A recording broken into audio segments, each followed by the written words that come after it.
there's no need for me to go to the office. It's just a force of habit. Ano lang, masyado lang akong nasanay. Eventually, babawasan ko yung oras ng pasok ko din. I will have to be there and sit around and do nothing. Kasi mag-aalauna pa lang, malapit na ako sa office. After that, siguro bukas siguro mga alas 4 na ako papasok, bahala na. Alas 5, kahit nga alas 7, okay pa eh. Kasi 9 pa naman yung pasok ko. I just have to do some things. I have to do some things before I go on air. Siguro maghahanap tayo ng ibang pagkakaabalan sa buhay before I go on air. Ngayon, may naisip ako. Okay ba sa inyo to?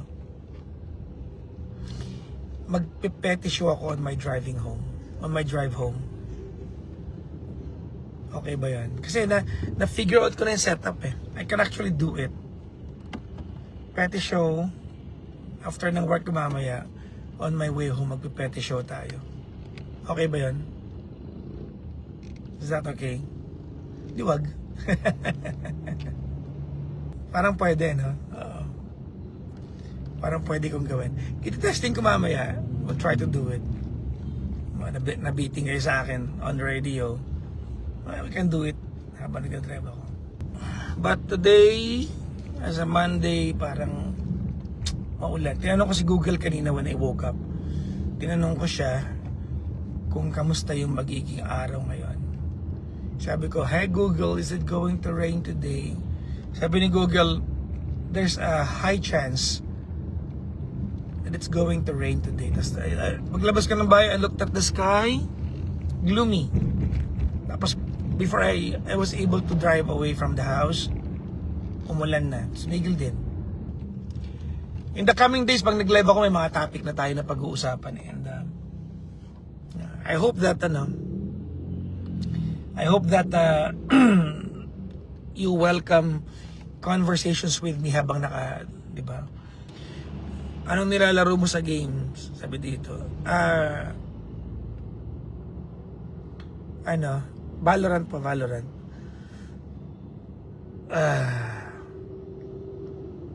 Asan ka na, sabi ni Gandang Araw? Secret.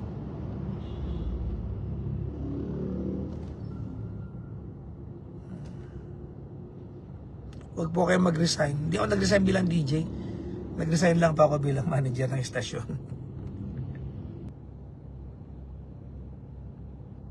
Follow nyo naman pala Instagram ko. Yung Instagram ko po ay Papa Jackson 1067. Alright, i-follow nyo po. So, baka doon ako tawag nito, doon ako mag-live mamayang gabi. Doon sa ating petty night habang nag-drive pa uwi. Kasi doon, kaya kong pasampahin yung caller. Hindi ko alam kung pwede ko kasing gawin sa Facebook eh. Sa fan page. Pero sa Instagram pa pwede kasi. So tingnan natin, no? Well, starting something new. Which is a good venue kasi kaya ko naman gawin habang nag-drive, no? Yun, wala na nga breakfast, wala pang lunch. Ano na? Te, ginugutom mo sarili mo, kinakawawa mo sarili mo, kinakawawa ka na nga ng ibang tao, pati ba naman sarili mo, kakawawain mo? Ay, naku talaga naman. Ewan ko na lang talaga. It's a Monday, it's October 27, 2025. Grabe naman, patapos na po yung October. O, kaya nga sa news ko kanina, di ba, undas time na. Alam nyo ba kung ano yung pinakamasakit sa undas? Yung undas pat kang iwan. Okay ba yun? Bakit nang bibigla ka? Ano? Nakakatawa kayo. Di ako na lang tatawa sa sarili kong joke. Anyways, uy, Lunes na Lunes, maging masaya tayo. Walang room ang negativity ngayong araw na ito. Dapat hindi ka malungkot, dapat nakasmile ka. O, ganon. Dapat masaya at kumakain. Kasi kapag wala kang kain, hindi ka masaya. Di ba? Down na down yung utak mo, pati yung katawan mo, nang lalata ka. Ang aga ko yata nag-lunch ngayong araw na ito. Hello sa lahat ng mga kasabay ko maaga nag-lunch kanina. 12:35 na, ibig sabihin pwede ka pang humabol sa pagla-lunch mo ngayon, di ba? Kailangan mo yan para may laman ang utak mo at saka hindi ka masyadong emotional. Uy, totoo yun ha. Nagiging emotional tayo pag masyado tayong gutom. Di ba? Mas nagiging vulnerable tayo pag gutom tayo. At mainit din ang ulo natin kapag gutom tayo.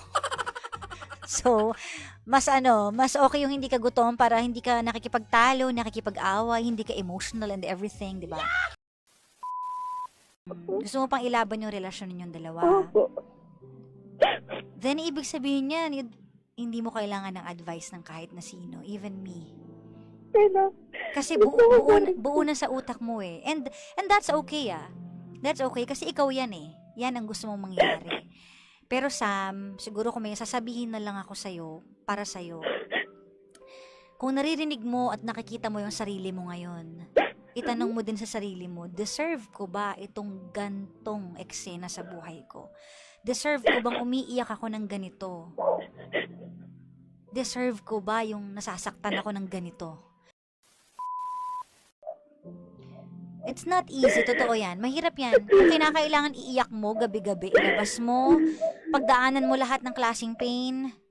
May moment na mamimiss mo siya, may moment na magagalit ka sa kanya. Pero magsisimula talaga yun sa'yo, Same. Yung desisyon. It's a decision. Napapalayain mo na yung sarili mo sa sakit. It's been a long time. Ang tagal na rin ha. Para makapag-desisyon ka na maayos, Sam, reflect. Have some realizations. Mahalin mo yung sarili mo. And then, kasunod nun, decision making na. Mahirap talaga kasi nanay ka, asawa ka, at nagmamahal ka lang. Pero, ganun talaga. Kung minsan kailangan mong maisip na wala pala talagang permanente sa mundo. Nako, mahirap talaga yung, mahirap ang ilaban ng isang taong hindi na din gustong lumaban. Lalo na kung ikaw na lang ang may gusto. Paano mo ilalaban yon? Ikaw na nga lang. Ay nako talaga. O yan, sa mga naghahanap kay Tita Cora, siya po ay kasalukuyang nagzuzumba. Siya po ay nagsasayaw sa mga oras na ito. Kaya, irespeto po natin. Oy, kasi alam mo, ako I always believe in hope. Kaya wala muna siya sa atin sa ngayon. Kasi nga, medyo masakit yung kanyang kasu-kasuan. Alam nyo na, minsan ina-arthritis din tayo. Kaya, pinanlalakihan na ako ng mata oh. Alam nyo, in the coming days or in the coming months ba, marami kayong malalaman sa akin. Marami akong, wag muna. Personal naman ito, personal matter. Na, kilala nyo naman ako, di ba? I believe dun sa kasabihan na, don't tell anyone hanggat hindi natatapos. So ako, naniniwala ako na tapusin mo muna bago mo i-share. Kasi kapag sinare mo agad, naniniwala ako sa'yo ano yung mauudlot.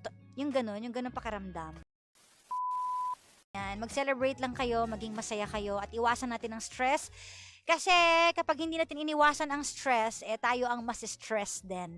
'Di ba, ng bonggang-bongga. At yung pag di mo inawasan yung stress, tayo ang mas stress. Malamang. Doesn't make sense, Kara. Ano pinagsasabi